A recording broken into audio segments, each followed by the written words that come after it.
Bismillah, walhamdulillahi rabbil alamin, wassalatu wassalamu al-atamani al-akmalani ala nabiyillahi al-karim, Muhammad ibn Abdillahi al-mab'uthi rahmatan lil alamin, wa ala alihi wa sahbihi, wa man da'a bi da'watihi, wa istanna bi sunnatihi ila yawmiddin.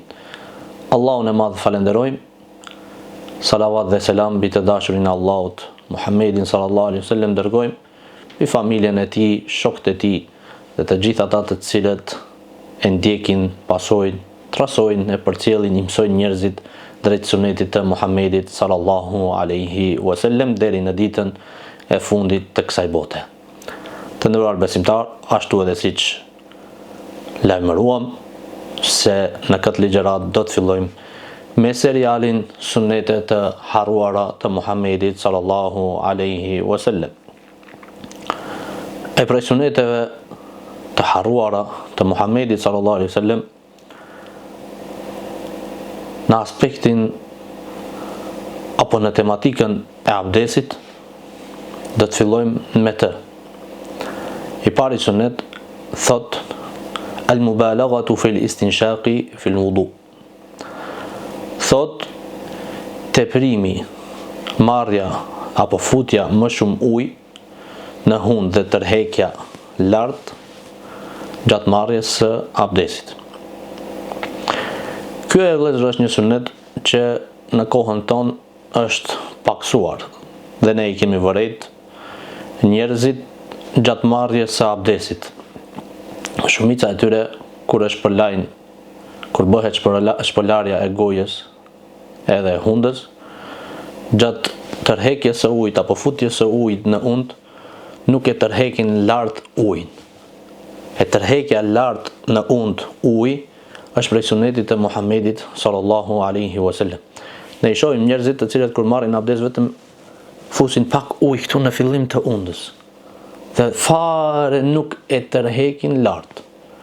Kjo është në kundërshtim me sunetin e Muhammedit sallallahu alaihi wasallam. Bile bie në rrezikshmëri të abdesit. Pse? Se ka prej dietarëve të cilët thuajnë se shpëlarja e gojës dhe undës është prej obligimeve dhe vajxhibeve të abdesit. Shpëlarja e gojës edhe hundës është prej obligimeve të abdesit sipas disa dietarëve. Ai i cili vetëm e lag majën e hundës dhe nuk fut fare ujë në und gjatë marrjes së abdesit, ka rrezikshmëri që abdesi i tij mos jetë në rregull dhe mos jetë i pranuar te Allahu azza wa jall. Kurse tërheqja e ujit lart, deri lart është prej suneteve të Muhammedit sallallahu alaihi wasallam. Transmeton Laqit ibn Sabura qal, i cili thot, qala Rasulullah sallallahu alaihi wasallam, ka thënë i dërguari i Allahut azza wa jall, asbighil wudu, kompletoje, merr abdesin në formën e duhur dhe të plot, wa khallil bayna al-asabi'. Tha pejgamberi sallallahu alaihi wasallam, kur të bësh larjen e duarve, bëje edhe larjen mes gishtave. Laj edhe gishtat në mes. Pastaj tha pejgamberi sallallahu alaihi wasallam, wa baligh fil istinshaqi illa an takuna sa'ima. Tha pejgamberi Allahut, dhe tërheqe ujin, fut ujin në und dhe tërheqe pastaj lart gjatë marrjes së abdesit përveç se nëse je agjërues. Pra për agjëruesin nuk preferohet që ta tërheq ujin e tij në und me forcë, nga se ka mundësi që të arrin diçka në brendin dhe në gjoksin e tij, të përfundon në lukthin e tij dhe rrezikon me të agjërimin e tij. Këtë hadith transmeton Imam Abu Daudi, Imam Tirmidhiu, Imam Nesai në librin e tij Sunan al-Kubra dhe gjithashtu në Mujtaba, Ibn Majah, Ibn Jarudi, Ibn Khuzaimah, Imam Darimi, Tabarani në Mu'jamin e tij të madh, Imam Hakimi, Baghawi në librin e tij Sharh as-Sunnah. Dhe këtë hadith e kanë klasifikuar si të vërtet imamët, sikurse Imam Tirmidhiu, Ibn Khuzaima, Ibn Hibani, Imam Hakimi dhe Imam Baghawiu. Thot Imam Sanani rahimahullahu taala në librin e tij Subulus Salam për këtë hadith: "Wal hadithu dalilun ala al mubalaghati fi al istinshaq li ghayri as-sa'im." Thot hadithi është argument se për njeriu që duhet të tërhek ujin dhe të fut ujë më shumë në undë dhe të tërhek lart, thot, gjatë marrjes së abdesit për jo agjëruesin. Ai cili nuk është agjëruesin preferohet që të tërhek ujin lart. Wa inna ma lam yakun fi haqqihi al-mubalagha. Kurse për agjëruesin nuk preferohet. Li alla yanzila ila halqihi ma yuftiruhu. Që mos të zbret thot në fytin e tij diçka që ka mundësi që t'ja qel ati agjerimin. Wa dalla dhalika anna al-mubalaghatu laysat biwajiba. Gjithashtu tregon, aludon, argumenton në hadithi se tërheqja e ujit me forcë lart gjatë marrjes së abdesit nuk është obligim prej obligimeve të abdesit, po është prej sunneteve të Muhamedit sallallahu alaihi wasallam, pra është prej sunneteve të abdesit. Idh law kanat wajiba law wajaba alayhi at-tahri wa lam yajuz lahu tarkuha. Nëse ishte obligim, thot, atëherë edhe për agjëruesin do të ishte obligim që ta tërhek ujin gjatë marrjes së abdesit në undën e tij, mirë po do të urdhëroheshte që të ketë kujdes që të mos arrin diçka në fytin e tij. Dhe me këtë kuptojmë se tërhekja e ujit me forcë gjatë marrjes së abdesit është prej suneteve të Muhamedit sallallahu alaihi wasallam. Prandaj vëllezër, suneti i parë i harruar apo pak i praktikuar për Muhamedit sallallahu alaihi wasallam është tërheqja e ujit në undë gjatë marrjes së abdesit me forcë. Allahu azza wa jalla na bëf që këtë sunet të Muhamedit sallallahu alaihi wasallam ta praktikojmë.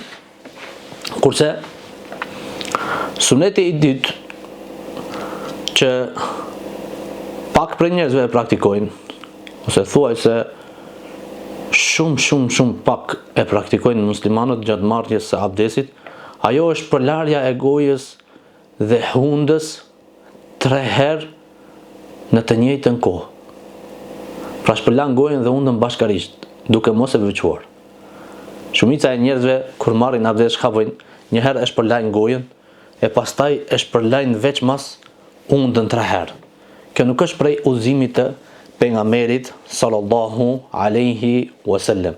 Udhëzimi i pejgamberit sallallahu alaihi wasallam është përlarja e gojës dhe hundës bashkarisht në të njëjtën kohë dhe me të njëjtin ujë. Thot Imam Ibn al-Qayyim rahimahullahu ta'ala, thot wa kana yasilu bayna al-madmadati wal-istinshaq fa ya'khudhu nisfa al-ghurfati li famihi wa nisfaha li anfihi wa la yumkinu fi al-ghurfati illa hadha wa amma al-ghurfatani wath-thalath فيمكن فيهما الفصل والوصل إلا أن هديه صلى الله عليه وسلم كان الوصل بينهما. Thot pejgamberi i Allahut kur shpërlante gojën edhe hundën, thot i shpërlante bashkarisht. Pra u fuste ujë edhe në gojë edhe në undë bashkarisht, duke mos e ndarë. Thot gjysën e ujit prej dorës e fuste në gojën e tij, e gjysën tjetër e fuste në undën e tij. Dhe kështu e bonte pejgamberi jon sallallahu alaihi wasallam 3 herë. Bile Ibn al-Qayyim i thot, te e para nuk tolerohet në formë tjetër vetëm se ashtu. Pra gjysën e ujit te goja dhe gjysën te hunda, e pastaj e pastron hundën e tij. Ndërsa të dytën dhe të tretën herë, thot, lejohet që edhe ti ndan. Një herë ta shpërlan gojën, e pastaj ta shpërlan hundën, të fut një herë ujë te goja, e pastaj të fut te hunda. Mirë po, vetëm se thot udhëzimi i pejgamberit sallallahu alaihi wasallam nuk ishte në këtë formë. Udhëzimi i pejgamberit sallallahu alaihi wasallam ishte që ta vepron këtë bashkarisht. Dhe në këtë aludon hadithi i pejgamberit sallallahu alaihi wasallam që transmeton Abdullah ibn Zeid në formën, praktikën se si pejgamberi jon sallallahu alaihi wasallam merrte abdes, ku thot Abdullah ibn Zeid annahu afragha min al-ina'i ala yadayhi fa ghasalahuma. Thot pejgamberi jon prej enës të mbushur me ujë, derte në duart e tij, i pastronte, pra i lante duart e tij 3 herë. E pastaj çka bonte pejgamberi jon sallallahu alaihi wasallam? Pastaj thot e shpërlante gojën dhe hundën në të njëjtën kohë prej të njëjtës dorë. Trafuste ujë edhe te goja dhe hunda, gjysën te goja e gjysën te hunda, dhe e bonte kët 3 herë, thot pejgamberi jon sallallahu alaihi wasallam. Dhe i thot Ibn Hajeri, dhe ky hadith është i qartë, thot se duhet që të bëhet shpërlarja e gojës dhe hundës në të njëjtën kohë në të 3 herët. Pra 3 herë. Kështu ishte udhëzimi i pejgamberit sallallahu alaihi wasallam. Ndërsa, dhe këto janë hadithet që kanë ardhur të vërteta, ndërsa hadithi që aludon se pejgamberi jon sallallahu alaihi wasallam e ka veçuar njëre ka lar gojën 3 herë e pastaj hundën, ky hadith është i dobët dhe nuk është i saktë dhe nuk merret për argument. Ky hadith ka ardhur nga Talha ibn Musarrif an abihi an jaddihi, ka ardhur transmetohet prej Talha ibn Musarrif, e ky e ka dëgjuar këtë hadith transmeton nga babai i tij, e ky nga gjyshi i tij, ku thot se pejgamberi ku thot se ra'aytu Rasulullahi sallallahu alaihi wasallam yafsilu bayna al-madmadati wal-istinshaq. Thot e kam pa pejgamberin e Allahut sallallahu alaihi wasallam se e ndante kur e shpërlante gojën e tij, e shpërlante veçmas gjatë marrjes së abdesit, e undën e shpërlante veçmas. Ky hadith nuk është i vërtet dhe është i dobët shkaku i 2 sebebeve. E para, se në këtë hadith është një transmetues i quajtur Lejth ibn Abi Sulejm, dhe ky sipas dietarëve të hadithit është i dobët dhe nuk është në gradën që i pranohet hadithi, ndërsa shkaku i dytë, për shkak se Musarrifi, babai i Talhas, është njeri me gjhulul hal. Në shkencën e hadithit është njeri i panjohur dhe dietarët e kanë klasifikuar këtë hadith si të dobët, bile thot Imam Nawawiu rahimahullahu taala se dietarët e hadithit janë pajtuar për dobësinë e këtij hadithi. Pra, i cili tregon, aludon se duhet që gjatë shpërlarjes së gojës dhe hundës të shpërlahen veçmas. Pra, udhëzimi i sunetit të pejgamberit sallallahu alaihi wasallam është që kur e shpërlajmë gojën dhe hundën, ti shpërlajmë bashkarisht, ti fusim edhe gojës edhe hundës ujë e pastaj ti shpërlajmë. Allahu azza wa jall na bëf për atyre të cilët ndjekin sunetin e pejgamberit sallallahu alaihi wasallam dhe ti mësojmë këto sunete të Muhamedit sallallahu alaihi wasallam. Mësoni ju vëllezër juve, mësoni bashkëshortet e juaja dhe mësoni fëmijët e juaj sunetin e Muhamedit sallallahu alaihi wasallam dhe mos të dalin prej sunetit të pejgamberit sallallahu alaihi wasallam, siç tha Hasan al-Basriu apo Sufjan al-Thauri rahimahullahu taala, sa më kujtohet njëri prej këtyre dyrve, nëse ke mundësi që edhe kokën tënde kur ta kruash, ndonjëherë kur të kruan koka dhe e kruan, nëse ke mundësi që ta kruash me argument prej hadithit pejgamberit sallallahu alaihi wasallam, kruaje në atë formë. Mos dil prej hadithit sunetit pejgamberit sallallahu alaihi wasallam qoftë edhe 1 centimetër. Allahu na bëft prej tyre. Wa aqulu qawli hadha astaghfirullah li wa lakum. Subhanakallahumma bihamdika ashhadu an la ilaha illa anta astaghfiruka wa atubu ilaik.